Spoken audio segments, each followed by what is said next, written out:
Hello. Hi, everybody. Thank you for joining us today. Also joining us live on Facebook, which is a place we don't normally go live. We're trying it again. Is it just a glitch? Why Restream will not stream to our Facebook feed in our groups? Or is it, something different? But I'm trying to stream it live today. Yeah, you're going to see it over on our Facebook group for the Agree to Disagree show, which is a great spot to be. In fact, I've probably spent way too many hours in my lifetime in that group, building a community, keeping a private group for research purposes, for humor. The Facebook groups have been incredible, but Meta is a company that does not allow us to interact with our people. So it's not a priority, but we're trying it today. We're going to see how it goes, see if they find another way to throttle our content. I'm sure they can. On today's episode of the Agree to Disagree show, it's Thursday, November 21st, 2024. That's Blake Walley. My name is Brian Engelman, and we are broadcasting to you live from the Orion spiral arm of the Milky Way galaxy, the solar system, planet Earth, North America, the United States of America, somewhere south of Canada, north of Mexico. Thank you for joining us today. Man, oh man, Blake. You seemed a little perplexed by my explanation there. That was a little departure from my normal intro, wasn't it? Slightly, yeah. You're keeping incorporating this stuff with Orion's spiral arm and south of Canada. They're just in Louisville now. Are we keeping things secret? I don't. Right. Anyway, I don't know. Sometimes I do. John B. Wells on Caravan to Midnight, he'll say, broadcasting to you from an undisclosed location for reasons of security and therefore insecurity. My name is John B. Wells, and this is Caravan to Midnight. All righty. For reasons of security and therefore insecurity. But thanks for finding us today. You can find Blake on X. He's at TV's Blake Walley. That's BLAKEWALLEY. Check out his archive, thenextlevelnews.com. He's also on Cash App at $Blake W99 if you want to support independent journalism. Blake, how you settling in there? And I guess since I can say east of. Just say Nashville. I don't care. It's not that big of a deal anymore. Got a little hairy after January 6th, and I didn't know if the Justice Department was going to go hunting after us. And, it was kind of a weird spot in, it was kind of a small town in Middle Tennessee, hanging out. After the pandemic, had to escape. Was going to go to Texas and then Nashville, and then found a quiet little old timeshare in the middle of Tennessee, and just stayed there because it was easy. It was cheap and it was furnished, and just until we had to leave. And now I'm in Nashville now, so good times. I think the scare is over. So, well, and you're getting settled in now to your new location. What are you, about a half hour out, something like that? 45 minutes? I'm here, so I'm in the vicinity. Awesome, good, everything we need to know. Yeah, cool. Let me just give everybody write down my exact address, and you can just come over and knock on my door. 15305 North Jaguar Street. Yes. Well, look, that's why I say south of Canada. It's kind of funny too. I'm trying to be as vague as possible. But yeah, it was Mike Barra that said, no, you can't say the Milky Way galaxy. You got to say the Orion spiral arm of the Milky Way galaxy. I'm like, fine, Mike, I will change my 13-year intro for you, good sir. Blake does a show with Mike. Tell him about that show that they do. You just did one 2 days ago, right? Yes. All right. We did do Toxically Masculine Tuesday on Tuesday. Oh my God, Brian, can we get to today's show? We got like an hour. Yeah, we got to hit the ground running, and then we're going to do 90 minutes of promotions here. Let's kick it off soon. Yes, I did a show a couple days ago. I don't even have it on my site yet because I've been so busy moving in and unpacking and getting everything ready. And I got a lot of other things on my plate. But yes, we do a show every Tuesday. Been for a couple of years. Yes, Toxically Masculine Tuesday, Brian. All right, what do we got? What's on today's show, Brian? Let's get to it. Okay.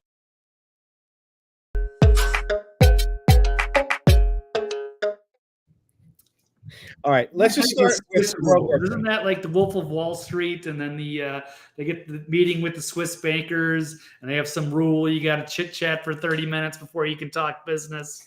That's what Brian is doing.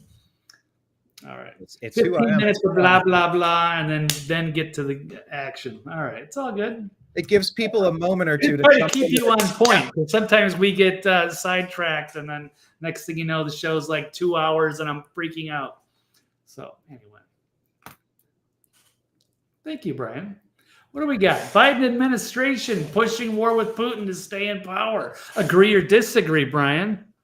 I mean, it's very strange. Absolutely. Yeah, it's illuminating. It's the exact opposite of what he said when he sat down with President Trump in the White House. Hey, let's make this a smooth transition, Blake. We should come on, man. We should have a smooth transition. By the way, Ukraine, go blow some things off deep inside Russia. Let's spark. Yeah. By the way, then magically a cable gets disconnected at the bottom of the ocean. Who are they blaming it on? You got China, you got Russia, usual cast of characters here. It's Blake. It seemed like the deep state took their loss a little too well. That's the part that's been bothering me. It's like, all right, I don't know any other job that you get fired from, and then you get, you know what? Thanks for your services. You're not needed anymore. We're not going to pay any more checks. By the way, why don't you just stick around for the next 2 months to poison the well of everybody else who's working here? There's no other universe that you do that. You're done from the company. You're done. Your key card is collected. You get a nice little severance. Security walks you out. You're done. You're done. You're not a part of that anymore. And that's just not what's happening in the United States. What do you think? Do you agree or disagree that the Biden administration is pushing a war with Putin to stay in power? Yeah, no, I agree. They're giving them long-range missiles to, here you go. Here's a little box of toys for you. Just go ahead and do what you got to do.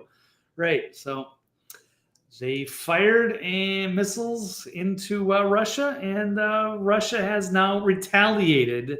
Thankfully, not on us, because it was our weaponry that was given to them. So bad news.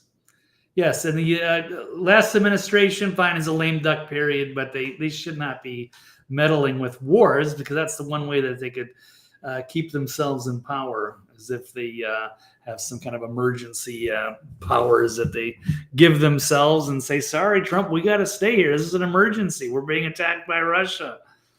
So, oh well. And then we got to shut down all the opposition media. Everything's got to go through MSNBC. Everybody's got to get their news from The View, from Joy Behar and Whoopi Goldberg and Joy Reid and Rachel. I had two segues there. I was either going to go to Nikki Haley or I could go to The View. I don't know if we had anything in particular any stories we wanted to pull up next, but I could veer off either direction off of this one, because they're all kind of connected here. Doesn't matter. You can just surprise us, Brian. Whatever direction we have. Basically, we don't have any like major stories. I mean, obviously, World War III potentially is a major story, but we've kind of been covering this for a few days. So it's.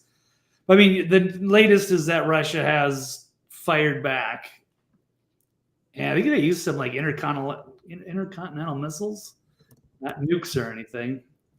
I'll have to pull that up because I wasn't sure. Let's take a look. Yes, Russia strikes Ukrainian defense plant in whatever that is. That's way too many consonants. All right. Dnipropetrovsk, using ICBMs for the first time in warfare. Dnipropetrovsk. Yeah. So Putin's not messing around. It's not good to poke the Russian bear. And there it goes. Let's just hope it stays contained, and we can put an end to this. That's what I think Trump has pledged. Also, quick note on that: Tucker Carlson on the ramping up with Russia. He says we're watching the most evil thing I've ever seen in my lifetime. Yeah, because Biden's regime approved Ukraine's use of U.S.-made long-range missiles to strike deep inside of Russia. Like there's any chance that Ukraine can launch an offensive against Russia and invade and take over. And they're just going to march over Moscow? Give me a break. So this isn't going anywhere. Let the war end. Is allowed, make peace. Yeah. I mean, you got explosions here. They're calling it Dnipro. I don't know if that's the pronunciation. Sorry.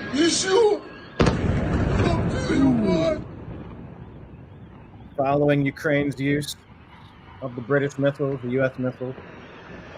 Yeah, this is an escalation. What the hell are they escalating for at the end of a term?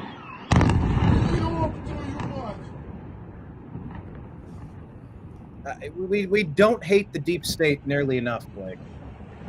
You sure? Like, this could be winding down. But this is what you get for leaving Biden and Obama, Victoria Nuland, everybody else, leaving them with the keys to the castle. I just, for the life of me, don't know why they're allowed to stick around and wage war on their way out the door. That's exactly why security walks people out. Look at the hell that's raining down here, by the way. You watching this? Yeah. That's it's why hell you don't mess from with Earth. Right. I don't know. I feel like we should be collectively wanting less of this instead of more of this. Is this what America voted for? Because this is America's war. America is fighting this war. Well, we're funding it all, so that's all of our taxpayer dollars at work on the missiles, and of course, just funding Ukraine in general. And we're not. They've already written off the money. It was like $5 billion that they were supposed to pay back. Like we ever expected that they were going to do that. I kind of left that out of the stack because there was just so much stuff going on, but because it was kind of like expected. In no way did I expect like, oh, Zelensky just made his third payment on all the billions of dollars we sent him, and he's gonna just pay us back. It's all good. Don't worry, taxpayers. He's gonna give it back to us at interest, and we're gonna buy awesome shit with the money that we're getting back. We're not. Or not. Hello from Jacksonville. Hello, Yeah. Kenneth. What's up? Appreciate you being here. Leave your comments. We'll try to incorporate them into the program. Yeah, so, they're still allowed in the building, Blake, and this is what they're doing. And look who rears her ugly little head, her sneaky little sniveling little head. Never Nikki Haley. Jumping up right at the same time that Matt Gaetz is taken off of the chessboard. It makes me wonder, why did Matt Gaetz resign? We'll get to Matt Gaetz in a second. We'll pivot off Nikki Haley to Matt Gaetz. Who resigned. He withdrew his nomination for Attorney General. We'll get to that. But yeah, never Nikki Haley steps up. They strike Matt Gaetz down. I mean, the deep state is not done pushing their demons and trying to go after the Trump supporters. And we saw it yesterday. There was a lifetime appointment made of a judge. There were 5 Republicans, including J.D. Vance, who didn't even participate in the vote to block it. This downtime stuff where the Democrats are causing as much chaos on their way out the door, it's continuing. And Nikki Haley, she's damn near a Democrat to me. So would you agree or disagree, Blake, that Nikki Haley should be reconsidered for a new cabinet position? No, absolutely not. She's done. She can go be a lobbyist or go work for Boeing or wherever, part of the military-industrial complex, until her name gets called to testify for all of her misdeeds against the American people. We'll see. I don't know. We will see. But she's out there. She's making her pitch, and she's maybe criticizing the Trump picks. Not even really Matt Gaetz. That's a whole separate issue. But she was out there attacking a couple of people, going after RFK, going after Tulsi for Director of National Intelligence, as if Tulsi is not qualified to call out governmental alphabet agency corruption, Blake. Yeah, no, that's true. So she's bitter. She didn't get her spot, and nor should she. And yeah, she wanted to take it from Trump, and who knows? I mean, getting way into the conspiracy theory that she was ready. She maybe was tipped off that there was going to be a potential assassination attempt on Trump in Pennsylvania, and that's right at the exact time window of her making her appearance at the RNC. So it looks like, yeah, she was kind of hoping that Trump would get taken out and that she would be embraced, and then we'd get stuck with the Kamala versus Nikki Haley in which battle that nobody wanted, the battle that nobody voted for. That would have been two candidates that nobody selected during the primaries. Think about that. Yeah. That's just, now they've figured out that they can't just bribe the two major parties and put their puppet up. They figured out that people can infiltrate the parties. That's the part the deep state can't handle. They're like, well, if we bribe both sides, two wings of the same dirty bird, we're fine. We're good to go. That's what they used to do. And then they saw Ross Perot make a really big foray into things. I mean, Bill Clinton was sort of an insider, but he was also just an Arkansas guy, but he did lead his major party's nomination. But you saw with Donald Trump that they were really upset that somebody was able to jump in and take over the party. It's not the Republican Party anymore. It's the MAGA party. They can't stand it. But tell me, who in their mind is going to vote for a Republican if they're not a MAGA Republican? Because Republicans are Nikki Haley Republicans. They're Republicans in name only. They used to be called rhinos, but I think now they should just be called rats. Republicans against Trump. Does that make sense? No, that sounds fine with me. What if she changed her name to Nipple Hayseed? Would that be better? Thanks for that, Kenneth. Yeehaw! Although now that's hearkening to a nickname I might have for Christy Gnome. Anyway, I digress. Okay, let me play this for you. This is, I'm not doing a full screen on her weird face. We're going to play, this is Nikki Haley talking about her thoughts on the Trump cabinet pick. RFK Jr., our possible future Health Human Services appointee, endorsed Al Gore, John Kerry, Hillary Clinton, and Barack Obama. He said just this past... By the way, Blake, RFK, we know he's a Democrat. Is she trying to remind us that he's a Democrat? Like, what's her point there? We know that he's been a Democrat. And even he had to leave that party because they've gotten so bad. Right. A lot of them were. Elon, Trump, Joe Rogan, me, Tim Pool, Tulsi. Jimmy Dore, Tulsi. There's a lot of Rubin. Classic, and RFK Jr., of course. I don't know if Dave Rubin was a Democrat, but he always says classical liberal. Right. Yeah, a lot of people have walked away from the lunacy of what they've been peddling. Let's hear some more from Nikki. She's trying to make this point, like, oh my gosh, hey guys, this reminds me of like in 7th grade gym class, and they're telling rumors or something at recess. So like, hey, did you know that Bobby Kennedy, did you know he used to vote for Democrats? Oh, year. Yeah. That he and Trump's positions, quote, could not be further apart. He is strongly pro-choice. He wants to go back to Roe v. Wade standards and allow abortion up until the time of birth. Does she think that Bobby Kennedy's trying to become a Supreme Court justice? Like what point is she making here? So what? He's not being hired for anything that would have anything to do with that. Or am I being daft? I'm not understanding the complexities of HHS. Health is health and abortion is health. So Bobby will open up abortion and overturn Roe versus Wade. Am I missing the point she's making? She's striking me as incredibly dumb. Maybe I'm just missing it. Am I missing it, Blake? She was always kind of dumb and just a useful idiot. So I don't know who listens to her show, but whatever.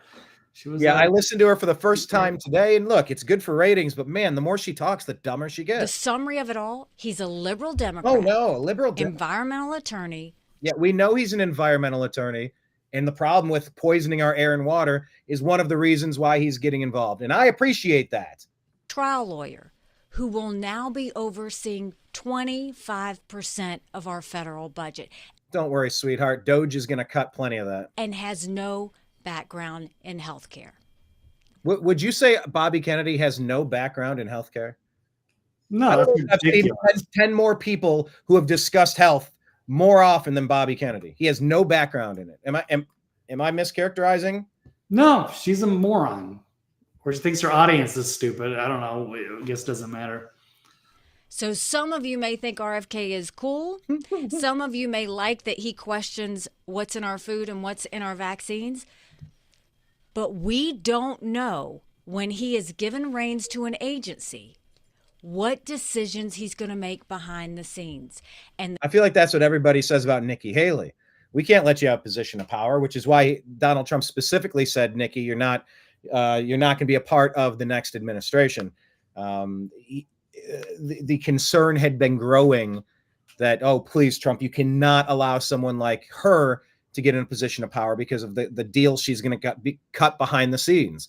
These globalists are the prime example of gaslighters. They're the prime example of deflectors. They will accuse you of what they are doing. The Senate needs to ask the hard questions to him before we go and approve him. And by the way, Blake, how do you feel about the Senate asking questions to the people that are going to get appointed? There's a strategy that Trump's going to put everybody in during a recess appointment. There's no vote needed. They're going full steam ahead. Is that not going to happen? Do you think it would be a good idea for that to happen? A bad idea? Risky, high risk, high reward, low ceiling, high floor? I don't know. There's a lot of talk. We're all just kind of speculating. But what say you? I don't know if that's been done before. That sounds a little dangerous. I'm not, I like, well, I don't know. I don't know how I feel about that. So I think they all should, be vetted, and they should have to face questions if necessary. These are important positions, and they should be held to account.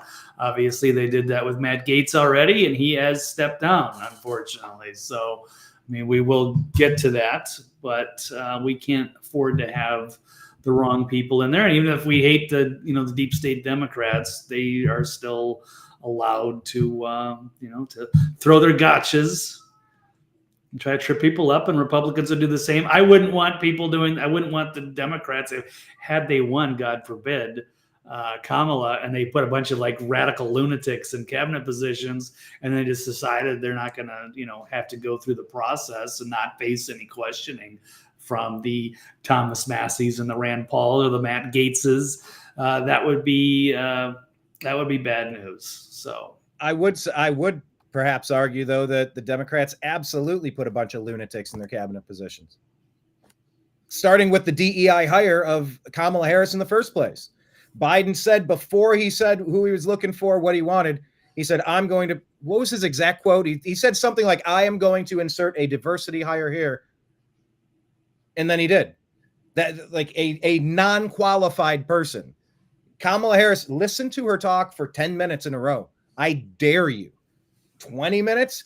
I double dog dare you. Get through an hour. The light bulbs are flickering, if anything is going on there. But if we're talking about cabinet appointments, I just wanted to mention this. It was in the stack today on the New American Media at American_media_.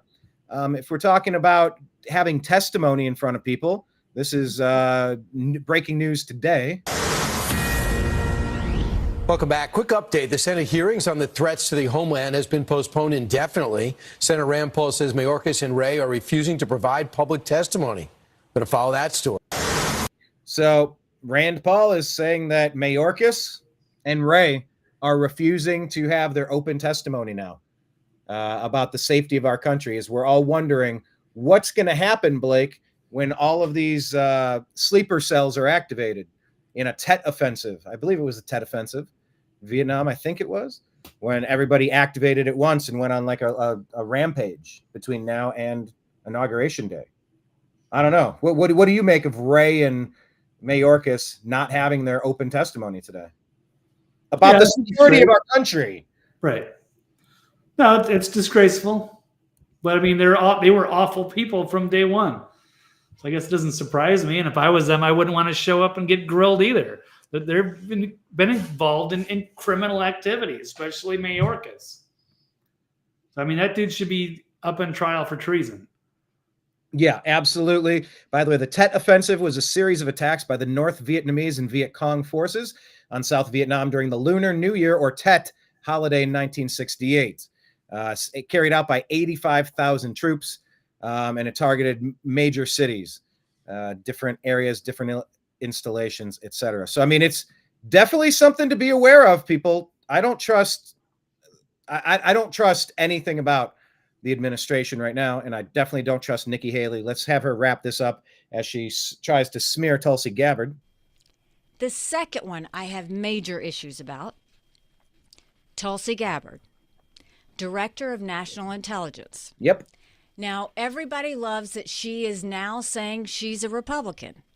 Well, Blake, do you hear everybody saying that we love that she's a Republican, or do you probably hear more that we love someone who was wrongfully placed on a terror watch list, gets to oversee all of the misdeeds, missteps, overreaches, and blatant civil rights violations from the alphabet agencies? I think we're so far past the Republican part. I know we just talked about it in the context of Kennedy, but I think the biggest part is she has been wronged by these agencies.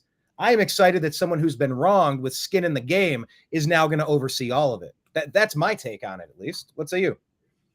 Yeah, no, I could agree with that. I mean, it was absolutely terrible what they did. And I think it's hilarious that Trump's going to make her DNI and she's going to be able to investigate that. And you don't see Nikki Haley saying anything about that. She's just going to, oversimplify things for her dumbed down audience. And I'm sure she's jealous that she got slighted and left out of the cabinet positions. And she sees Tulsi as a threat, as she should, when Tulsi's a far superior candidate. Yeah, I like that. Let's hear the rest of what Nikki has to say. She's got another gem in here. But I have always said, let's look at what they've said, what their actions are. She's defended Russia. She's defended Syria. So Russia and Syria, these are both U.S. proxy wars that the deep state are trying to carry out surreptitiously. A U.S. war, undeclared by Congress, like trying to skirt the rules of our nation that say you don't go wage war in another place unless Congress gets to vote on it. But now what they do is they just offshore it. It's like they'll offshore rendition so they can torture people. We're not torturing people. We're just paying the people to torture people. See, we offsourced it. It wasn't us. We didn't declare a war in Syria against Russia. Is it a proxy war? No. We just armed moderate rebels. It's the most convoluted bullshit we've ever seen. It's the Five Eyes agency going through Obama to spy on Trump. It's going through the FISA courts, getting fake. Oh, we're going to go after this guy. So now we get to put the umbrella over everybody that person's ever called. So now we can spy on Trump. And it's like, we know the game. We see the game. Will they get away with the game, Blake? Are you comfortable and confident that we're going to have a transition here? It feels like the same dirty forces are really at work trying to pull some stunts right now. And I'm starting to get a little concerned connecting some dots here. Yeah, they're certainly going to try to pull something between now and the next couple of months. Not going to go down without some kind of a fight, but yeah, they'll launch their counteroffensive and resistance over the next few years. All right, well. Nikki continues here, and we'll wrap this up. Move on to the next topic. Her actions are: she's defended Russia, she's defended Syria, she's defended Iran, and she's defended China. Now, she has not denounced any of these views. None of them. She hasn't taken one of them back. DNI, Department of National Intelligence. This is not a place for a Russian, Iranian, Syrian, Chinese sympathizer. Everybody's wrong but me. How dare you take any sympathy with any other person's plight except me, Blake? Yeah, well, not that I should be surprised. And yeah, it's going to be all the neocons and their shared philosophy. Yeah. We voted them out, so we don't want them anymore. The Republican Party is now MAGA. Yeah, it really is. Okay, let's pivot to this other topic. We're talking about proxy wars. Let's talk about the Middle East, Blake. Do you agree or disagree that the ICC issued arrest warrant on Bibi because they're anti-Semitic? This is the other global hotspot of war that did not exist when Trump was there. Right. Yeah, no, I'm going to disagree there. That's such a, obvious answer there from Bibi. So I guess they've made it official now. So Bibi Netanyahu cries anti-Semitism after International Criminal Court has issued a warrant for his arrest. So, and yes, he reacted to that by accusing the tribunal of being anti-Semitic and bringing up the Holocaust. So he's playing that card. No, we don't care about the 30 or 40,000 or who knows. We're losing count of all of the tens of thousands of innocent people getting carpet bombed or starved out in Palestine. No, it's just because they're anti-Semitic. It's just because they hate Jews. I mean, it's insane, but that's I guess that's a par for the course. Yeah, war crime of starvation, the method of warfare, crimes of humanity for murder, persecution, and other inhumane acts. So, anyway, yeah, the shit has hit the fan. But of course, you have a very strong pro-Israel cabinet now, and of course, Congress and Senator John Thune.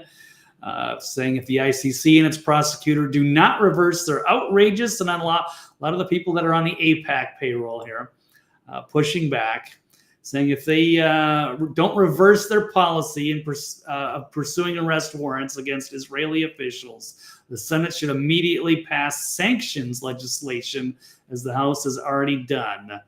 And of course, they pull up this one from the head of Mossad, who personally threatened the physical safety of the ICC prosecutor and her family. I mean, that is like gangster level. That's what like the mafia used to do. Like, oh yeah, you're gonna go after our associates. We're going to go after the prosecutor and your family. So it's pretty. Like they did to Bobby Kennedy. Yeah, Bobby's dad, Bobby's uncle. Kind of wiped out that whole lineage. They aimed at Trump. They took their shot. They took their shot at Reagan. Right. Yeah, and they kind of kept him under control after that, I suppose, with CIA George Bush. So anyway, I'm not a big fan of this guy, and yeah, this is kind of expected. I guess, I didn't know because they were threatening that they were going to issue an arrest warrant, and then it kind of went away, and now they're like, okay, this is getting out of hand. Now it's time to act. I don't know if anything will be done. Of course, he is well protected by the Israel lobby within the United States that does have a lot of power and influence. So, that's not any slight against Israel. It's no slight against the Jews. I just think they would be better off with a better leadership. And I'm certainly critical of Bibi Netanyahu and his methods. You're talking about the Israeli influence on American politics, APAC, etc. My understanding is Matt Gaetz didn't have a lot of that behind him. That may or may not be accurate. I'm not entirely certain, but he's got enough money. Yeah, he's comes from he's wealthy background, so he didn't. At least there were accusations that one of the reasons he was targeted is because he wasn't kissing the ring so deeply, and that's not allowed at the highest levels of government, at least according to some that have made that claim. But I think we should talk about Matt Gaetz next. Yeah.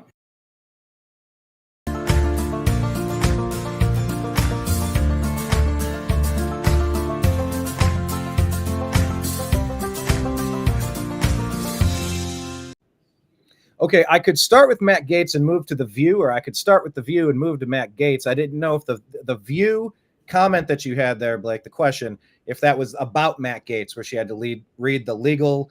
Is that okay? Well, let's start there because one of them. Yeah, there's a few highlights I think from The View. Okay, well, let's start with The View. Tell us what you have for The View, and we'll transition it into the Matt Gaetz component.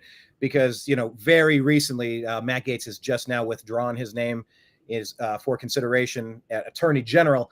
And we're trying to figure out what that means. And God, I have a lot of thoughts on that topic. I'm trying to hold them all in. But The View got pretty interesting with Sunny hosting. Within 3 minutes, everything changed drastically for her. Yeah, so that was an interesting clip when the people were freaking out about Matt Gaetz perhaps becoming the Attorney General. And so they did go after him on The View, but then it was like this awkward, they're actually like issuing like a disclaimer. So, that's exactly what it was. Sunny Hostin, one of The View co-hosts, forced to read a legal disclaimer minutes after essentially accusing Trump AG pick Matt Gaetz of sex trafficking. So how could you nominate someone with allegations of child trafficking across state lines and having sex with a 17-year-old?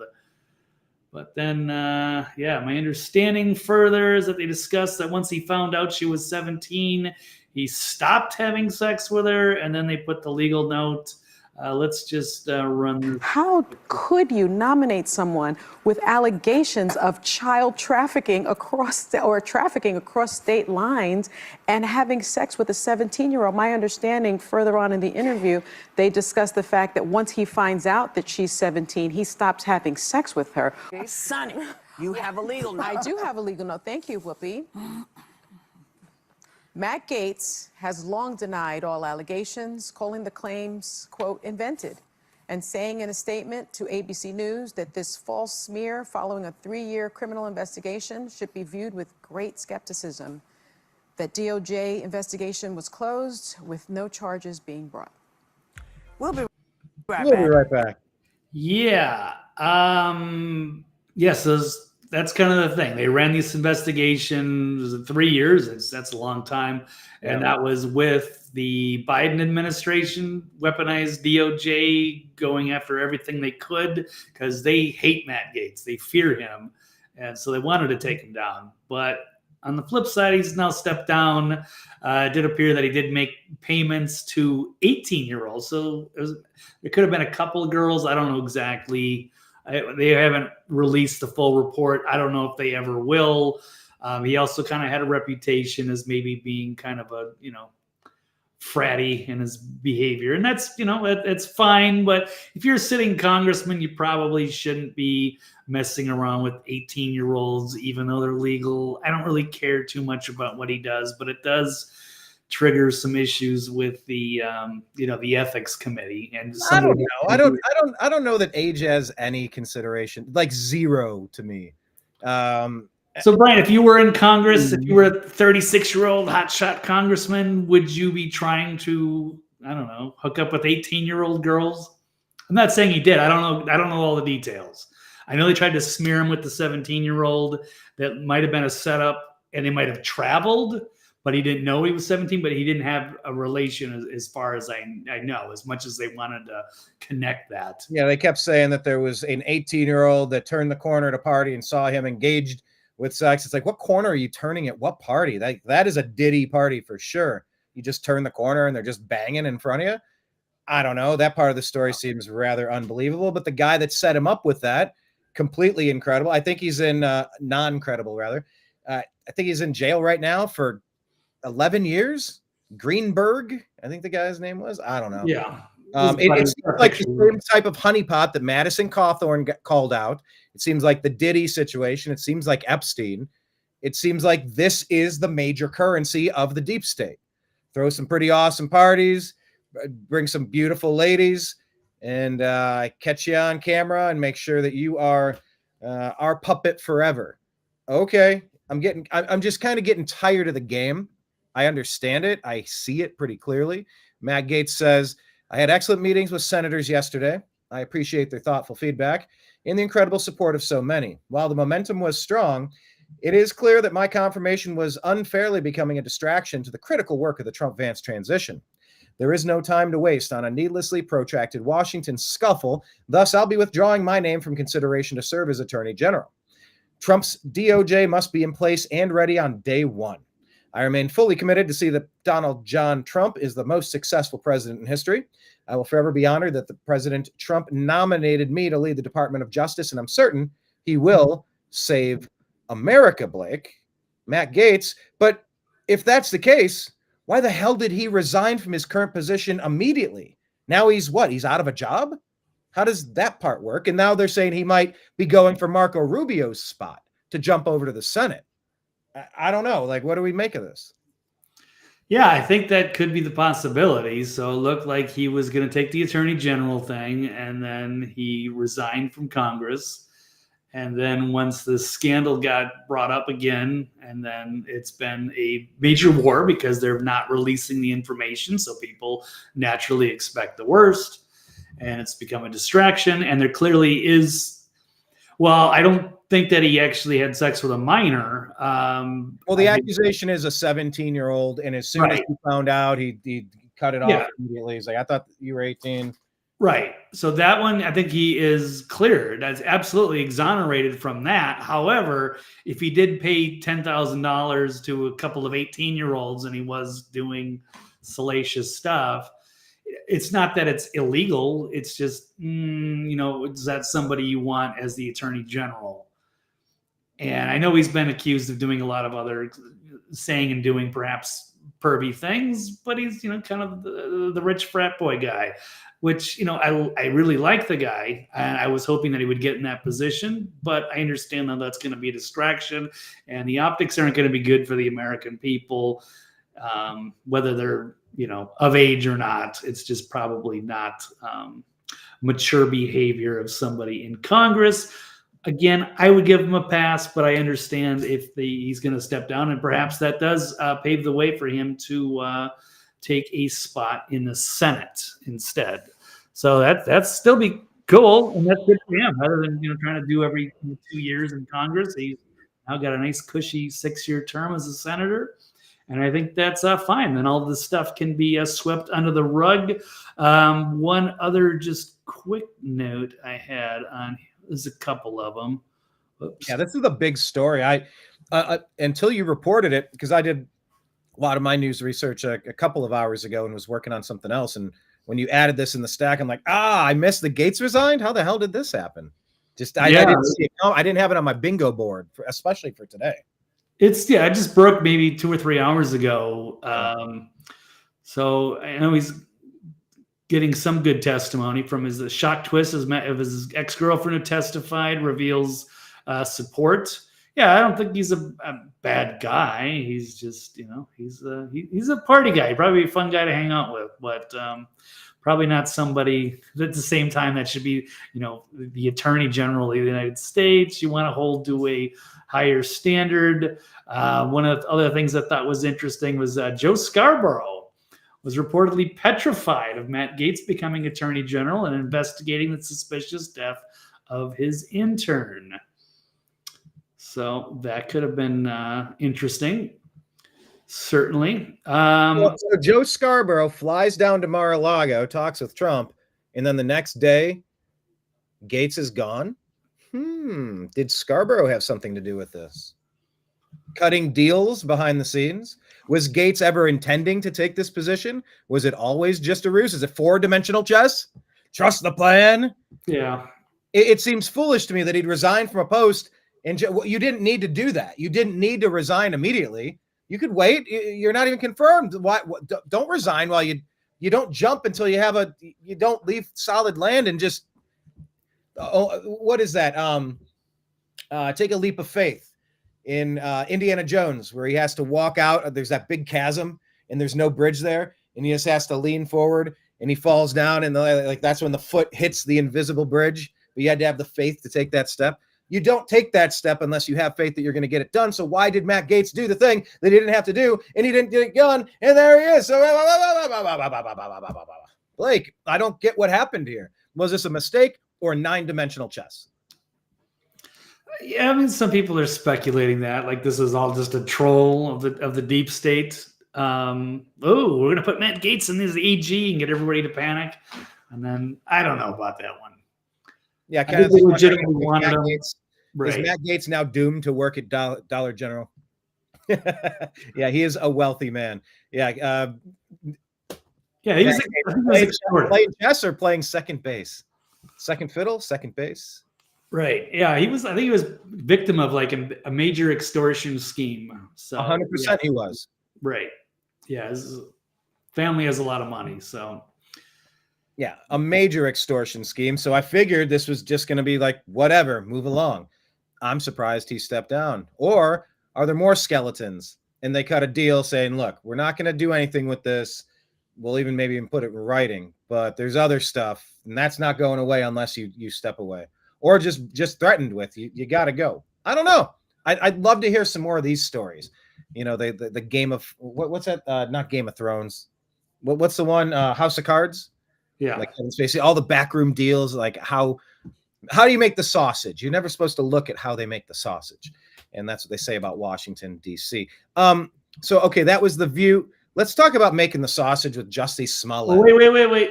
Oh, we're not done with The View yet because we never got to the part of the story because everything got intertwined there. Yes, there's a lot to unpack. There's more to The View. Let's go back to The View. I really didn't want to have to talk about Jussie Smollett's sausage. That turned into a really strange segue. You're the one that brought it up because that was my bad. There was one of the worst I've ever made, and I'm glad we all got to witness it. Sure, there you go. Or was it intentional? Now you're all thinking about it, ain't you? We're teasing the next story. Yeah, so stay tuned. Yeah, you don't want to miss that one. But yes, still the View is still in more controversy going. They're having a little battle with Joe Rogan. So Joy Behar saying that Joe Rogan believes in dragons and you should listen to The View because they are truthful, because they're fact-checked by ABC. I just said Game of Thrones. You don't think dragons are real? Every holy book talks about beings from the heavens descending from the stars in chariots of fire. Dragons can mean a lot of different things in contextual connotations. I digress. That's the ancient aliens thing. But, all right, well, let's hear it from your favorite Joy Behar. Yeah. People want us divided, and they aren't just here in this country. They're foreign. Okay, let me slow her down. What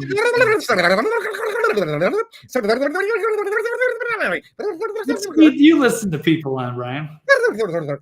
Normal. You always listen to it at 1x? Something in 1.5 speed. Never. Oh my God, I would go nuts if I had to. Okay. I've never downloaded a single podcast either. I don't know. Not everybody does all the same things. I suppose not. All right. Just an efficient use of time, I think. Saves so much time, though. All right. Anyway, let's. You haven't noticed Blake is all about time. Efficiency. I like my efficiency, man. Yeah, absolutely. Can you play it on 3x instead of 2x? No. 2x is hard, but between 1.5, 1.75, and 2 rarely. If somebody talks really slow, yeah, then I can listen to it at double speed. That's I would be tearing my hair out trying to listen to that. No way. Anywho, let's listen to her in regular. Like who's the slowest talker that you know of, like of a show that you like? Is there any name that jumps out at you? I mean, I could even speak slow. Like I would, if I was going to listen to myself on repeat, I would probably, speed it up too. I wouldn't listen to it at a regular time. It's just not everybody talks like, like Benny Boy Shapiro. He's always on. Yeah, I'm going to listen to him in like regular speed. Some people are they're quick like that. And then you got people like, say, me or Elon, or people that just sometimes they're just measured in the way that they speak, and you just never know. So it doesn't really define intelligence or anything. It's just what have you. So wherever I can speed things up, I do. Anywho, let's listen to this lady, other host on The View, at regular normal speed. People want us divided, and they aren't just here in this country. They're foreign adversaries who are infiltrating our social media because it is prudent for us to stay that way. So when you see something that really pisses you off, you should triple check that one. Yeah. But I think that's why people like our show, because they know that we are checked by ABC News. But no, your people are very low IQ. Oh my God. They're not very sophisticated people that actually tune into your show, or maybe they just don't have like cable TV and they don't have other options. So I was like, okay, I'll just tune this on because I've only got 4 channels. ABC, ESPN, Disney are some of the most disingenuous presenters of narratives that you will ever find. The most disingenuous liars, hoaxsters, race baiting antagonists, arsonists. They're racial arsonists. ABC, ESPN, Disney is amongst the worst, most obvious, blatant, slanted, nonsensical content you will find on earth. So if that's a plus, okay, more power to you. To me, that's a huge negative. And she was really interested, like her eye, as she was saying that, I just found her eye placement really interesting. If you could rewind it 5 seconds or 10 seconds. I don't know if she's reading it off a cue card. I don't know if she was looking at a producer. She like double checked herself before she launched into that part. And I found it kind of odd, maybe even telling. All right. Well, maybe she doesn't even believe it. I don't know. She shouldn't. I don't know where she stands. She's awful. That show is awful, and it's a joke to me that anybody would take that seriously or go, oh, that makes them credible. Then they basically do their own fact checking on their show. Like, who cares? And if it was independent, or if it was from a rival that was fact checking them, they're like, hey, they couldn't even find anything wrong with it. Well, like media research, was it MRC or what have you? No, it's not. It's not independently verified. They have no credibility, and they never will. By the way, before we finish, before we show her eyes, just real quick, and we'll move off this. Acknowledge what Robin said before we go too far past Matt Gaetz. Yes, she. It could be a he. I don't know. Robin, are you a he or a she? But yeah, just heard at noon that Matt Gaetz has Hunter Biden's laptop. The head of the FBI cyber stated that he had no knowledge of the whereabouts of Hunter's laptop. What the heck? What the H, man? Yeah, I saw that as well. And Matt Gaetz raised a little external hard drive and said, I'd like to enter this into the record for today's hearing. This is the contents of Hunter Biden's laptop. And you could hear audible gasps in the room. That's why Gaetz would have been so awesome as a hammer of justice here, because he's going after what everyone knows they're covering up. But it's like only the Democrats can ever get away with anything is pretty much the theme of Congress. And by Democrat, I mean rats, Republicans against Trumps, and rhinos, Republicans in name only. The globalists, the uniparty, the deep state, whatever you want to call it, they get away with everything. And that's what Marjorie Taylor Greene was saying. She's like, okay, well, you want to do this to Matt Gaetz? I think we should release all the reports on everybody. Did you see that part, Blake? Marjorie Taylor Greene covered that on the show, right? A couple days ago. Yeah, let's release it all. Let's release it all. Are they going to do that? I don't know. We'll see. But yeah, it is interesting that they took Gaetz out after that. Okay, let's go back to Behar looking off camera, just slightly above camera, maybe at a producer, maybe at a cue card. I don't know. And then we can tear through this and move on to the last couple and wrap it up for today. All righty. Like our show, because they know that we are checked by ABC News. But We're checked by everybody. Yeah, I mean, Everybody. Are probably zero people out there that are like, you know what? I watch The View because I know they get fact checked by ABC and I can trust them as a source of news. Wow. No way. All right. But anyway, she wants to say that proudly in front of her audience. if we're wrong, we have, the legal note here. The human legal note? But we went from Walter Cronkite basically to this guy, Joe Rogan, who believes in dragons. I checked it. He believes in dragons? He believes in dragons. Did you triple source that? Yes. Okay, so Joe Rogan has been in the media for a very long time. Not a lot, and you're going to just basically boil it down to, well, he believes in dragons, which I don't know if it's true or not. I mean, I don't even know if I care. I'm sure there's more to that story. Another just oversimplification to smear him in front of their stupid audience. Yes, I did. And he also thinks that dragons, like dinosaur type of animals, roam the earth. Well, dinosaurs were roam the earth for millions of years. People did. Hundreds. So this is the type of really, really bad information that's going out there. Well, in defense, there are some really good news. It's possible that Donald Trump did roam the earth when dinosaurs were here. There are some really good news kind of influencer types, and I think it's great that they're getting information about global and current events in front of younger people who maybe don't tune into traditional media.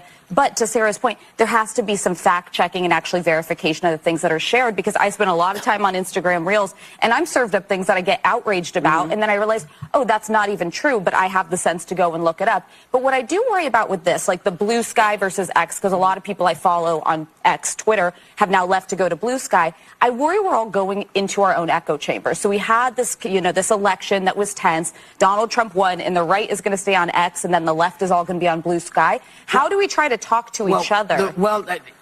Unfortunately, I will have to say, the other side, I think, has driven people away, because it's not just discourse.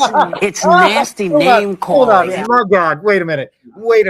You mean the Twitter that banned everybody that Obama pointed at, that everybody Biden pointed at, everybody Kamala pointed at, everybody the Democrat deep state pointed at, disappeared in a poof, all of their political opponents.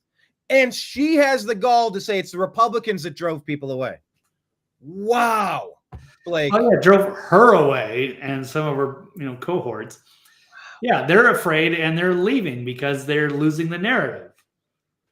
So, I mean, it's couldn't be more obvious. And, as much as I'm tempted to probably go over to Blue Sky. It is going to be not that much fun on X anymore if it is going to just be an echo chamber. I love to roast the leftists because I probably spend more time looking at their insanity than I do, people on my own side and whatever they're talking about. So I just kind of enjoyed, taking it all in and hearing what everyone's thinking about. But for them to just leave because they can no longer compete, it's just so cowardly. But then you got people that are trying to go over there to put out a different narrative, and then they're being censored. So it's ridiculous. So I don't know. And I heard there's a lot of infighting going on over there, as well as people are freaking out on who to point fingers, who's the blame game for them losing. Yeah, have fun with that. They all went to Mastodon. They're trying to take their basketball and go home. I don't want to be where people tell me I'm wrong. All right, have fun with that. Because all I've been told for all these years by y'all is that I'm wrong. I don't know. It toughens the skin up a little bit. You just kind of throw up your hand and go, I don't give a I don't care. Kenneth is inquiring if this is going to be like the Oregon Trail. He doesn't believe in dragons. He believes in wagons. Thank you for that one. He believes in wagons. I believe in wagons. Anyway, anything more from The View here? We got 20 seconds. I'm coming after your family, and I'm going to do this to you. And I don't think anyone should have to take that from anybody if they don't have to. Yeah. Well, I'll agree with her there. Sure. So I'm not, and I think a lot of Republicans. Yeah, that's usually the left attacking the right. In those cases, it's the left on the right. Like, what is she even pointing to?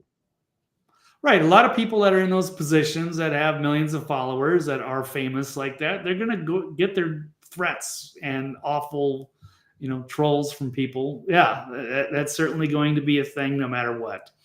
So it's not just exclusive to Twitter X, and certainly there's no reason for any of that stuff. But yeah, she's hasn't really helped herself a lot over the last few years of just attacking Trump and getting looking poorly on multiple occasions from some of the insane things she says that she hasn't walked back, to my knowledge.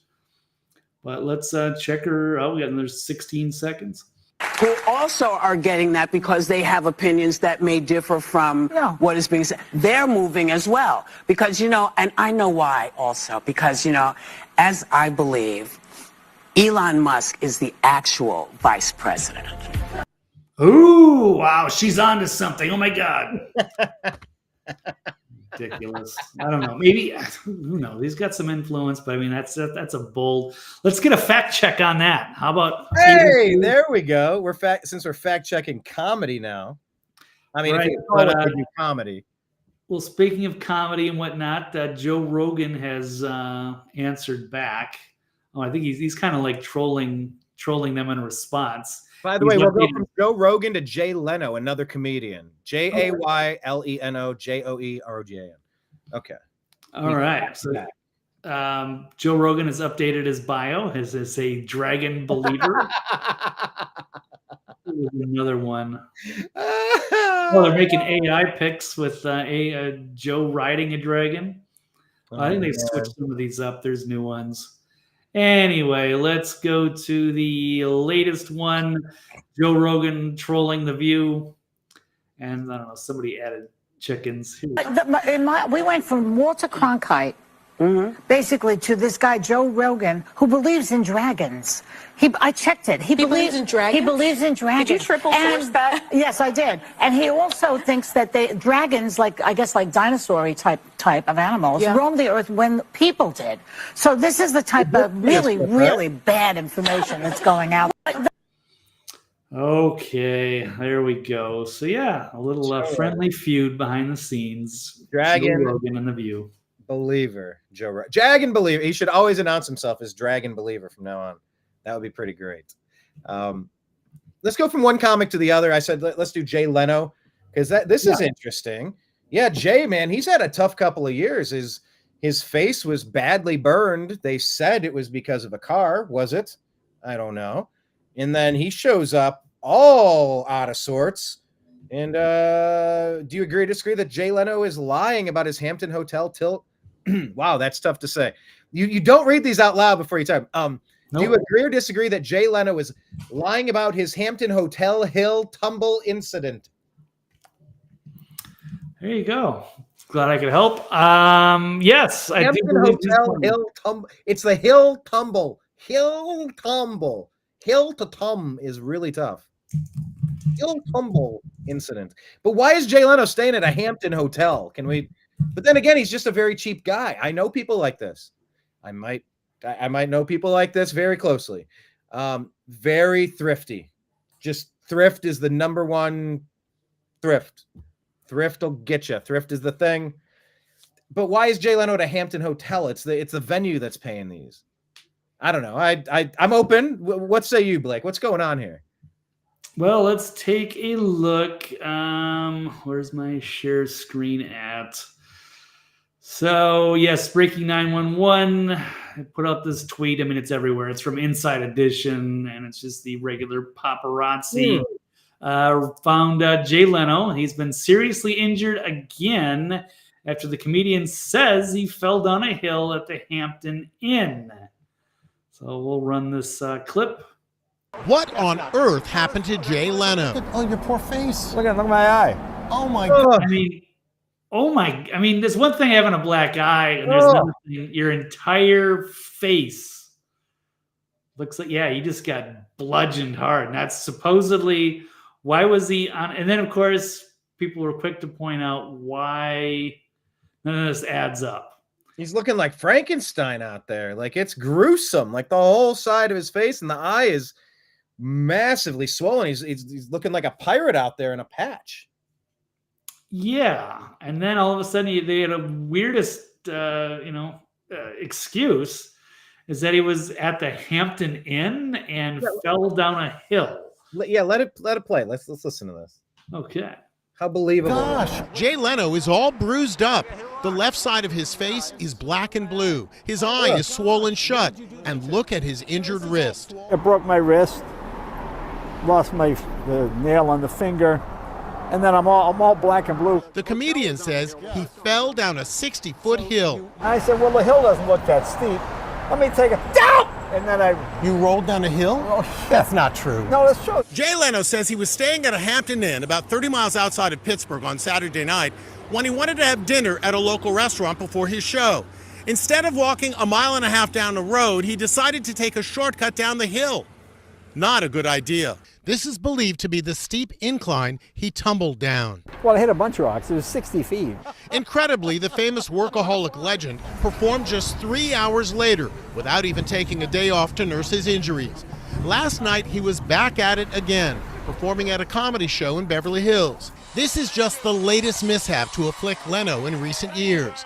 In November 2022, he was severely burned in a fire inside his garage. I went to the Grossman Burn Center, and I got a new face. That's a brand new ear. Leno needed skin grafts, and there he is undergoing hyperbaric therapy at the world-renowned Grossman Burn Center in Los Angeles. Tomorrow night, he'll perform at Comedy for a Cause in Hermosa Beach to raise money for the Burn Foundation, his thank you for saving his life. Will you be able to see again? It'll be fine. I'm not worried about it. It'll be fine. It'll be fine. It'll be fine. Yeah. Well, he does not look fine. No. And people are skeptical. Yeah, this is what really happened here. So Tony Soprano hanging out outside the door. People are thinking maybe he owes money to the bookies. There's another one. There's a lot of mafia stuff. Somebody had a great comment, like that was the hill that he almost died on. But he would want people making jokes, by the way. Like, you have to make jokes here. He would want that. He's a comedian's comedian. I had the rare opportunity. I've said this story before, but I was doing a catering gig in Calabasas, and I got to hang out in a room with the Leno, with the Tonight Show writers for several hours after the gig was over. Man, these guys take comedy seriously, and they are funny. Leno came up at a tough time in a tough area. He's from Boston, New York area, Jersey, all of that mafioso area. You just kind of wonder. I don't know. I mean, he's also one of the toughest SOBs you'll ever meet. He just gets his ass kicked, and he just goes right to work. He just keeps going. Some people are just built this way. He's always been built different. He's still doing shows. Jay Leno's Garage. He's still as active as he ever has been. Yeah, no, it's good. He's quite a character. I hope he's not in trouble with gambling bookies. Good. Or such. That's what I was going to play this clip. I don't know. Should we play this clip, or am I going to get flagged for? No, we're allowed to play it. By the way, Tuesday's episode got flagged, so I had to edit that portion out, and I gave a little commentary of go check out the video on Rumble, and I re-uploaded it, and it got instantly flagged. So I have 2 appeals going for the first upload and the second upload. But it's fair use. We're talking about, they just didn't like, once again, back to Joe Rogan, they didn't like that the UFC was being played so much. But it's like, we have to listen to it because the crowd eruption is part of the story. We have to show it because John Jones dancing is a story. We're providing original commentary over it. That's called fair use. We're not giving you a screening of the movie Dirty Work featuring Norm Macdonald. We're just playing a clip of it, and we're providing a commentary, linking it to a story in the news. That's called fair use, and we're allowed to do it. Let's go to the videotape. Well, it's a 14-second clip of when Chevy Chase, as Dr. Farthing, has run-ins with bookies. He's in a lot of gambling debt, which they can use to in this movie for Artie Lang and Norm Macdonald to get their dad. It was like, I got a heart transplant or something. Can't remember exactly, but I've seen the movie 50 times, but just not in a while. But it's a great movie. But here we go for Dr. Farthing and the bookies. Hey, Doc, what happened to your foot? What I don't understand is when you owe a bookie a lot of money, and he say blows off one of your toes, you still owe him the money. Doesn't seem fair to me, especially when he's going to kill me in 4 days anyway. All right. Well, the volume was low on that one. But it just shows you that if you get into get underwater with a lot of money that you owe the bookies, they can throw you out of a car or shoot your toe off, and you still owe them the money. It doesn't go away. It doesn't seem fair, but that's what happened. Hopefully, that's not what happened to Jay. Right. Pure speculation, but people are just worried. You show up all destroyed in the face multiple times in 2 years. People are going to ask some questions, including, why are you at the Hampton Inn? But then again, if it's outside of Pittsburgh, it might be the fanciest joint within 100 miles. Okay, let's go to this one. By the way, Pittsburgh, Schittsburg, as I lovingly call them, plays. They are the host of the Thursday night Amazon football game tonight against my Cleveland football Browns, half of this Buckeyes and Browns hybrid shirt. We're going to be doing a special episode with Mike Berra, strictly football. Blake can join if he wants to. He's probably busy, but open invitation. Always, always, always. The Vikings are good, man. Vikings are good. My Browns are terrible, and his Seahawks are kind of 50-50. But that'll be at 5 o'clock today, immediately following this program. Let's talk about another lady who is getting out of the country, and people are asking, is she having trouble with the bookies too? Well, maybe they're not exactly saying that, but did you ever watch the Anne Heche snuff film? That was awful. And what? Now say it. What? What? Who's snuff film? What? Anne Heche snuff film. No, I don't know if I'm familiar with that. Well, tell us the story. I'll pull it up for you. It's pretty awful, but go ahead.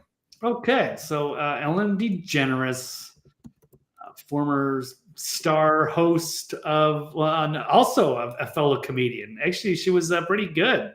She had quite a run. I guess that was probably the 90s. And then she had a hit show. But yes, she has been very critical, and she's been exposed as kind of being a major phony and not being the nice person she portrays herself to be. Very smart and talented, but also kind of a nasty person. And she's here's this headline here. She's actually doing it. So a lot of these celebrities have threatened to leave the country if Trump won, and she's actually going to do it. So Ellen DeGeneres abandoning America after a landslide Trump win, as her Montecito mansion has now hit the market. Bid farewell to the United States, seeking refuge in the picturesque Cotswolds of rural England. All right, pause on rural England. Let me just play it for you since I did bring it up. Obviously, she has been linked, Ellen DeGeneres has, to the death of her DJ. She has been linked also to her longtime girlfriend. They said she died in a car crash. And then this video came out. Let me just I remember that with the fire trucks. Yeah. Full screen it. Can you? Yeah, maybe I'll keep it in like that. Let me play this here. So here's the overhead footage. That's some sort of sign, but yes. So basically, the activity that we were looking for, that anxious or that quick moving, what is that this? was going on the other side of the vehicle. Oh, she's trying to escape. An ambulance, anxious or that quick moving. I mean, explain what's happening here. On the other side of the vehicle. He's in there, and he's alive and wants out of there. Ambulance. Anyway, that's a video that has haunted me forever, ever since I saw it for the first time. Ellen the Felon. Yeah, maybe. I don't know.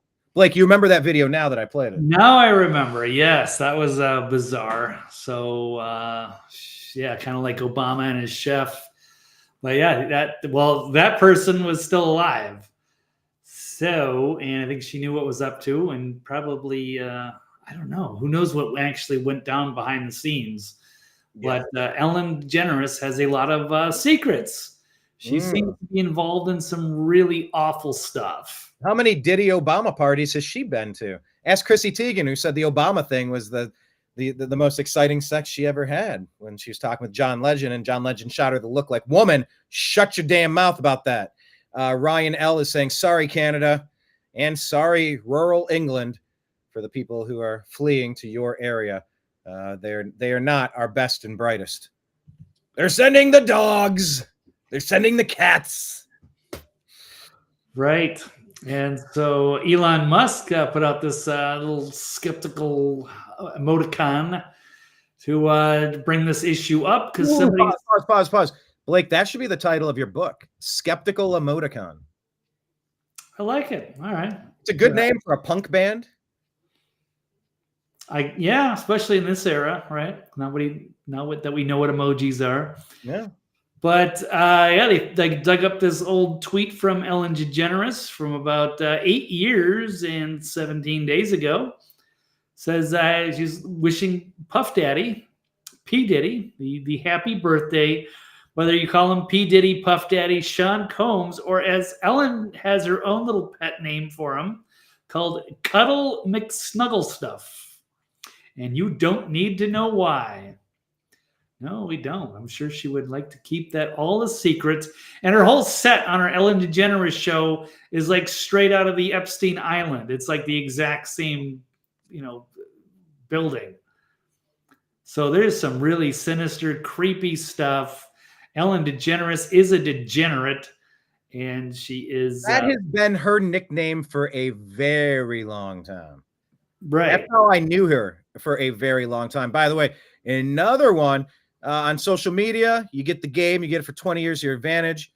You'll be back. Anybody announces they're leaving anything, they want to say, please don't go. LeBron is now taking a break from social media. So he's letting everyone know that there's so much hate and negativity in the world. And with that said, I'll holla at y'all, getting off social media for the time being. Y'all take care. LeBron, another one of these celebrity people linked with all of these Diddy. Wearing a French maid outfit. Probably. Right. Yeah, there's a lot going on. And Dwayne Wade with his child.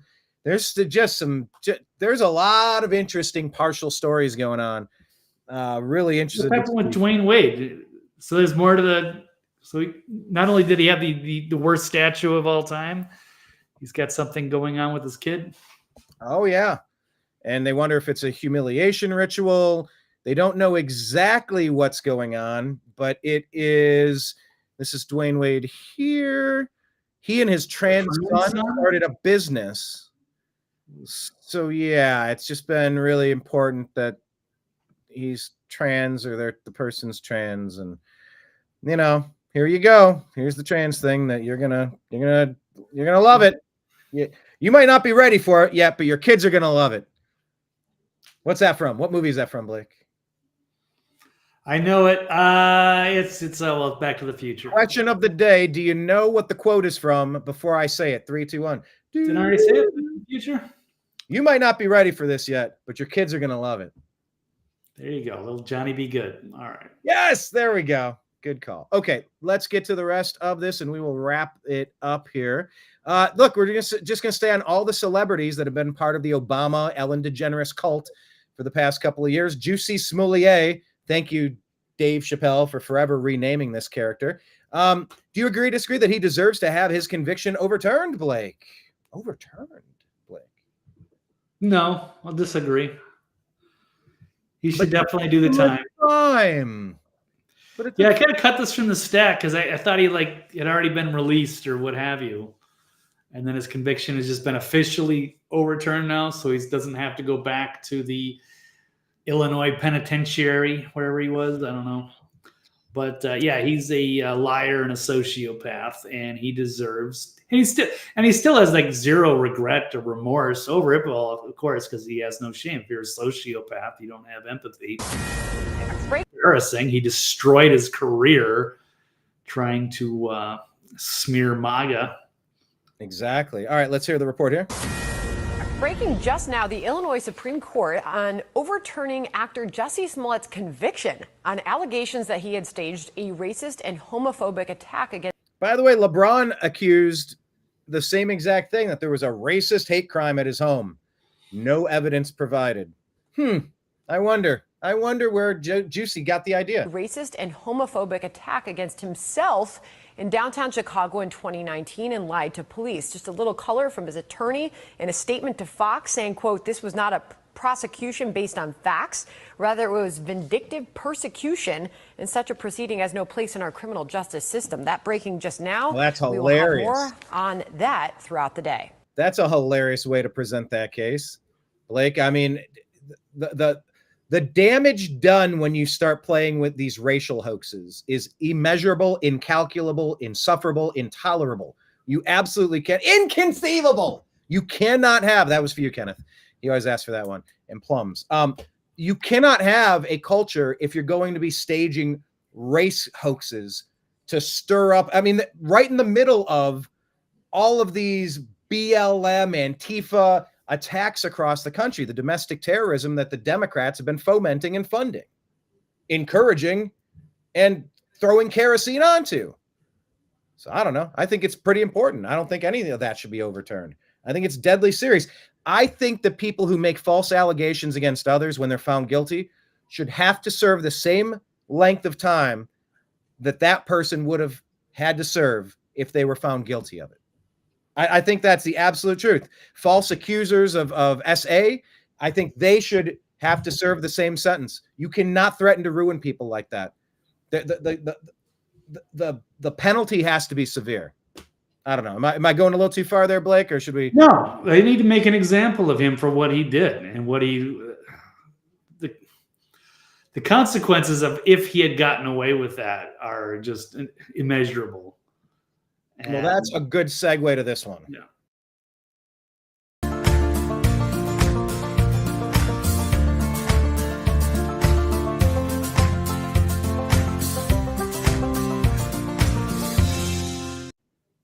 By the way, Blake, I believe that transition was based on rural England. Is that right? Rural England? Is that what that picture was from? That just looks nothing like rural England. Not that I've been to England, but that looks like the desert to me. Yeah, maybe Oklahoma or something. Okay, well, we're talking about what people can get away with. Let's talk about Alex Jones. Blake, agree or disagree that if Alex Jones can be sued for a wrong story, should mainstream media, should the lying legacy media face the same scrutiny? What they did to Alex was way over the top, and then he was not allowed to really present his side of the case or to question some of the claims coming from that whole thing. I don't want to touch it because it's a very toxic issue. But yeah, we'll just assume. Let's just assume he got it wrong. I don't think there was anything malicious at play, and they went over the top to make an example of him. They tried to destroy him, take all of his money, and then his studio, livelihood, everything. Meanwhile, there have been some massive hoaxes and wrong stories, including that Jussie Smollett one. The mainstream media has, the old legacy media has been pushing for years, phony Russian scandals and what have you. And Kavanaugh, Covington kid, over and over and over again. Yeah. So the ivermectin being horse paste. The fact that Wuhan came from a Chinese Wuhan viral laboratory. I mean, everything that's been accurate has been demonized, and you get deleted for discussing it. Like I'm so over it. I can't believe we lived through this totalitarian nightmare. I mean, just to think back of what we went through during COVID alone, thinking back about the last 10 years, so much has happened. Yeah, the mainstream media. Just want to put up here, reports that Alex Jones has to pay $1.1 billion in a judgment, $1.5 billion. Just make it a quadrillion gazillion. I mean, what are we even talking about at this point? The Eighth Amendment in the United States Constitution says, is it paraphrased? Where is it just, where's it written? Hang on. I don't want to paraphrase it. Yeah, highlighted parts. That's good. Or if you want to protects, well, just what's the text? Excessive bail shall not be required, nor excessive fines imposed, nor cruel and unusual punishments inflicted. Okay. Yeah, I would love if we had common law and common sense, but that's not the case anymore. Now we have these big show trials and these outrageous, massive lawsuits that are just impossible numbers. And I believe at least according to what Alex said, there were multiple outside bean counters that came in, accountants, forensic financialists, or whatever the hell they're called. And they determined he made roughly between, I don't know, something like $50 and $55 million throughout his entire 30-year career. And getting a fine of $1.5 billion, Blake, I mean, doesn't that literally fit the definition of cruel and unusual punishment? It's excessive financial punishment. It's cartoonish. It's not even calculable. It's a non-completable task. Am I wrong there? No. So it was ridiculous. And they knew they couldn't get that kind of money. So then they just had oh, okay, we'll just make another settlement. No, it shouldn't have worked that way. And it should have been thrown out. I mean, fine. Let's just assume he's wrong and they want to get some damages and they were treated maliciously by people in his audience because they believed his story. There should be something for that. I'm not against that idea, but that was way above and beyond and impossible. And they're setting this new precedent, and it's really just it's politics, and it's a double standard because there's so many awful stories about we could. Fox News during the 2000s, weapons of mass destruction or anything like that. There's people that are, how many people are dead because of, misinformation? There's a lot of consequences from a lot of problems of so many different stories over the years, and they haven't really been held to account. They had the Covington kid. I think he got a settlement. Kyle Rittenhouse finally exonerated, but that took a long time, and that was tough. And Trump is suing people for defamation. Elon is suing people for defamation. There's a lot of, and I want to get in on the class action, by the way, for all the censorship, the civil rights violating censorship from Meta, Google, and these other companies. There is a class action coming as long as you have somebody strong like Matt Gaetz minus the baggage. Right here on the screen, we're showing the difference. There's a tiny little dot on the right-hand side showing you what $1 million looks like. Look at the left side, Blake. That's like a whole bunch to get to $1 billion. To get a judgment of $1 billion, 1.1, 1.5 billion. and your whole lifetime earnings are 50 to 55 million. I mean, you got to be kidding me. And to own your name, your image, your likeness, like you're a college athlete, like Alex Jones doesn't have his name anymore. Like, okay, we're getting stupid. Like, we're beyond stupid of banishing people to the shadow realm. Like, he's been dragged in front of the courts, some sort of fine or punishment, because it turned into a harassment is what they said, but the case was all over the place. The specifics aside, if you're going to render a judgment, you can render a judgment, but you can't render a $1.5 billion judgment. It's just absolutely absurd, Blake. It goes past any semblance of common sense there. Yeah, people don't have a strong intuitive sense of how much bigger 1 billion is than a million. So how about this, Blake? 1 million seconds is 11 days. 11 days for 1 million seconds, but 1 billion seconds, 31 and a half years. So, just try to keep that stuff in mind, would you? That's all I'm saying. Cruel and unusual punishments. I thought we were past this stuff. We have an 8th Amendment, and it would be pretty nice if we could get back to using our common sense amendments in this country. But we'll keep our eyes peeled on this. Apparently, it wasn't sold to the highest bidder. I don't. Any thoughts on the bidding thing, the onion thing? Have you read it up any more on the story? I'm following it like loosely. I keep catching updates and little segments, but I admit I don't know all the finer points of it. But the feds, like, they raided it, they shut him down after they sold it, but then they didn't sell it, and it was based on credit. They didn't even have money, and that's illegal. And then it was over, but it's going to be over, but it hasn't, but it might, but it could, but it won't, but I don't know. Any thoughts that I haven't?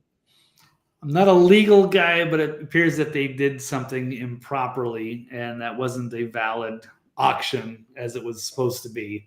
And they made some special deal that they weren't allowed to do, and the judge said, nope, you can't do that, and has turned that around. So I don't know what's going on. Is it still in limbo? Is something going to happen? Is it still up for auction? Has it been delayed, or is it over? I really don't know. So okay. That was a very interesting turn of events, because we kind of covered it as, okay, I guess the Onion somehow has bought it, and now they're going to turn InfoWars into a parody site with leftist comedians. That's kind of like how Stephen Colbert was funny on The Daily Show when he was kind of playing the Bill O'Reilly role, almost like Archie Bunker.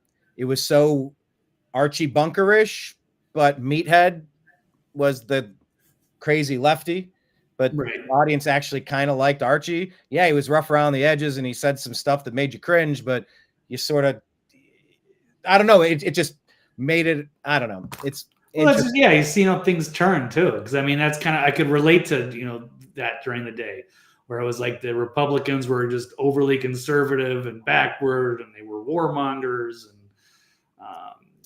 versus people I saw as like true progressive and trying to make positive change. Versus but then things really changed under the Obama era, and now they're kind of like, they've kind of switched their roles in a way, in a very weird, twisted way.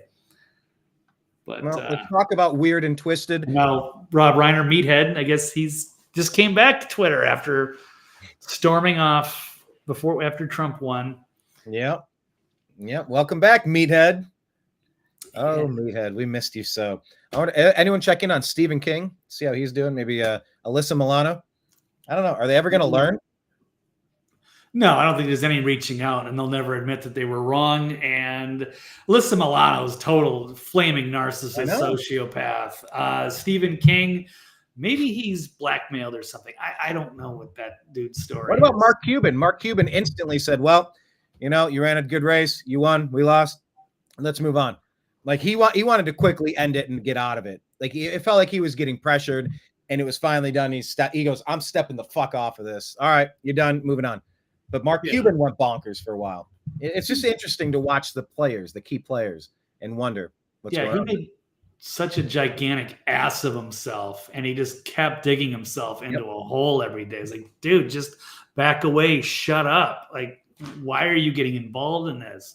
Why are you continuing to fight after you lost? But that's, it's a lot of that's the human mentality. I don't know. People just can't admit they're wrong. Like, oh, you know what? I'm sorry. I shouldn't have done that. Oh, I guess I was wrong. Maybe you guys were right. Okay, well, whatever. But they don't. They'll just continue to double down and seek confirmation bias. And if they have to leave Twitter to go to Blue Sky or Mastodon, I guess they'd rather do that than face the music. It's unfortunate. Well, let's talk about, unfortunately, Blake, agree or disagree that Ashli Babbitt's killer had his past sealed to protect the J6 narrative. Agree or disagree, Ashli Babbitt's killer had their past sealed to protect the J6 narrative. Yeah, I think that would make sense. You tagged me with this earlier. It's a tweet from, did you step up, Brian? Yes, he's tweet from Tammy Bruce. Here it says, now that they tell us, this is from justthenews.com. We see the Capitol police officer who fatally shot, Michael Byrd, I believe, who fatally shot Ashli Babbitt during the Jan 6th incident riots, was then promoted, has a lengthy internal affairs and disciplinary record that includes firearm-related incidents that a sweeping congressional investigation has found out. Here are some of the bullet points, no pun intended. He had 2004, 20 years ago, fired his weapon at a stolen vehicle after it was fleeing his residential neighborhood.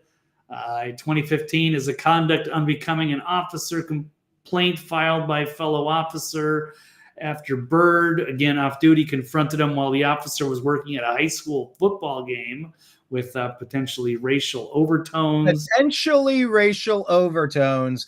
I'd love to know what it was about, because that coward that turned around the corner and shot an unarmed white veteran lady in the throat, it strikes me. It's very striking that maybe there's some racial animus potential there, for sure. If every case of a perp that happens to be darker skinned than you, Blake, is instantly branded a certain way in the media, certainly the shoe can be on the other foot when it happens once. Yeah, I would say so. Yeah, so there could very well be a pattern there. He had also been suspended in 2019 for 33 days because he left his service weapon unattended in a Capitol Hill bathroom. That's a guy you want to trust and promote. I mean, accidents do happen. That's a pretty bad, that's pretty dumb. But anyway, so he had a failure to pass a routine background check shortly after Jan 6 when attempting to purchase just a shotgun for his home protection, because he probably figured that J6 people would retaliate. After the Capitol Police worked to provide Byrd a department-issued shotgun instead, he failed the training. And it kind of cuts off. I can pull it up from the regular article here. Because he failed the training, and then, there were 3 further referrals to the Capitol Police Office of Professional Responsibility, for which records are reportedly missing. So his lawyer did not respond to several requests for comment, and neither did the U.S. Capitol Police. So, yes, the one woman, an innocent protester who was kind of, convinced to jump into this area, was promptly shot by Michael Byrd. Major overreaction, unarmed protester, and a woman, no reason to, but he unarmed. did. So, unarmed, hands up, don't shoot, unarmed.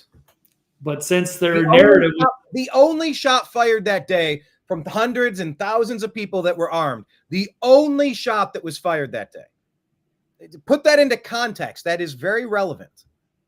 What a bird. Right. So they had to cover up his shady past because they wanted to run with this narrative that all the J6 people were domestic terrorists. So they didn't want to say, oh my God, poor Ashli Babbitt, that shouldn't have happened. And we have a cop that has a history of problems, or whatever he is, security guy. So they covered that up to protect their own narrative. Some of the people, it's a crack in the system. So when clearly they had their own view on things and what they wanted to present to the American people.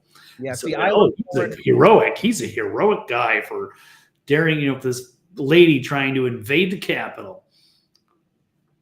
Yeah, I look forward to a real J6 investigation into the people that ran their sham trial. The Adam Kinzingers and the Liz Cheneys and Liz Cheney. Yep. And yeah, the Pelosi's and whatnot. All right. Well, failing upward is what they call that.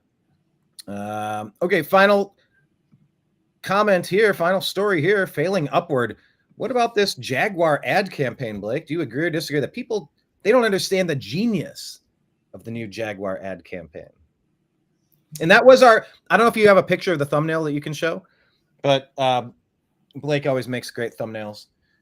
If you, yeah, here it is. It's like you get tropical Skittles.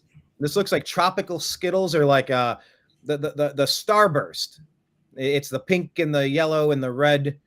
It's a Starburst packet. There it is. Dragons and Jaguars. Oh my. Yeah. So anyway, it's ridiculous. But I can't believe Jaguar would come out with this ad campaign. This is hilarious, but for all the wrong reasons. Let's see if we can run this clip. I hope I don't get triggered for this. Oh, we still have it up.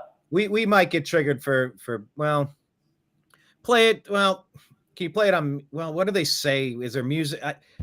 Damn. All right, I'll mute it. All right. Yeah. Oh my God. These people look happy. Create exuberant, they say. Is it fair to call any of these androgynous people with short shaved hair? Like, was that a guy or a girl? Was that a guy? They're saying, yeah, they're all like non-binary, or it's really hard to tell. Shaved head, looking like Billy Corgan, looking like a futuristic version of, I don't know, looking like the other member of Billy Corgan's band. You know what? That looked like 2 or 3 or 4 different versions of Billy Corgan's band, Smashing Pumpkins. Perhaps. Yeah, I'm trying to think. It does look like a old, like a futuristic dystopia. I guess maybe kind of like Logan's Run. I don't know if I've got a good. Oh yeah, here we go. Maybe this is Logan's Run. Oh man, they're gonna make me do this. Skip ad. Oh, what is this? Logan's Run? I don't remember this. Yeah, it's kind of a weird cult classic, futuristic dystopia. I forget what it was about because I think I watched it once 10 years ago. Just to kind of in the middle, kind of like Gladiator. Very similar to Gladiator. You got the Roman Colosseum, and then the participants walk in robes. They're cheering for them, except there's a red crystal in the middle. Except they're all like beautiful people, and they're not like these weird like fashionista models, non-binary or whatever's going on here. Blake, what do you think here? Does this look like a few of the people in that ad? Billy Corgan and this person here? Maybe. Come on, that was a pretty decent reference. That's pretty close, yeah. Hope you're all watching out there. That was a rad reference. Anyway, yeah. What is Jaguar doing? I thought they figured out that to go woke means to go broke. Like, how did they miss the memo on that? You would think they would have learned the lessons, and I don't know who they are marketing to. I would think they're marketing to like rich people, but not like. I don't know. I mean, there's a lot of rich people in the fashion industry, I suppose, but I don't know. This is a really dumb way to, ruin your brand. I would agree. They found a way, and they have taken a lot of criticism, understandably, for this.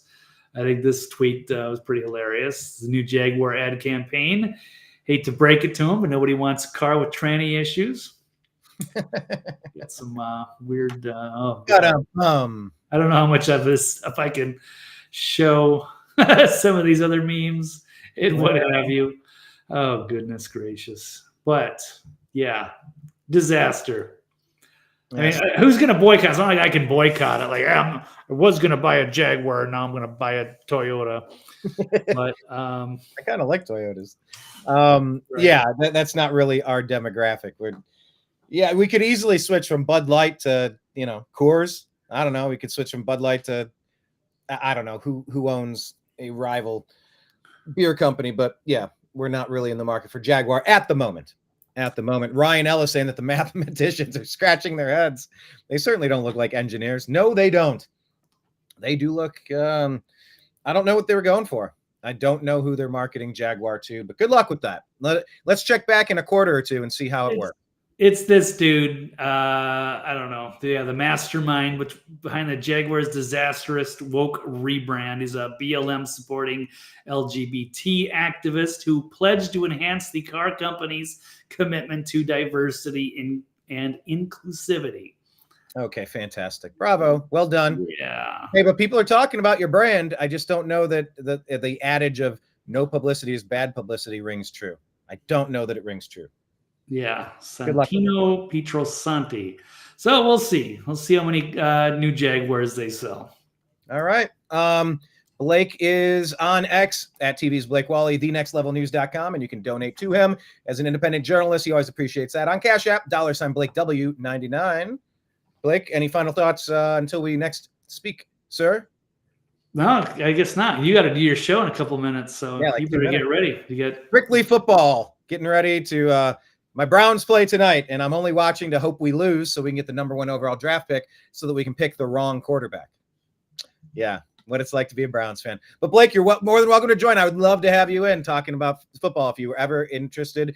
I will again. Yeah, it's not going to be today. I got way too much going on. So understandable. No worries. Blake, thank you so much. Brian, thank you, everybody. It was delightful as usual. And we'll catch you next week.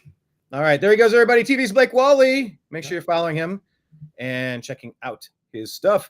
Join the New American Media Rumble account. The New American Media. Download the Agree to Disagree podcast on Spotify. Get connected with the New American Media on X at American_media_. Go to youtube.com/@thenewamericanmedia and subscribe. 1,500 videos over 13 years. That's always fantastic. If you would like to contribute to the New American Media, you can do so 2 ways. You can go on patreon.com/thenewamericanmedia or shoot me a Venmo at Brian Engelman. That's BrianEngelman. And thanks to those of you out there who have done such things, you know who you are. And guess what's going to be going in the mail? Guess what's going in the mail? The Unhappy Hour Sports Show wooden coasters. Thank you to you so much. All right, I'm going to hit reset and I'll be right back in just a moment because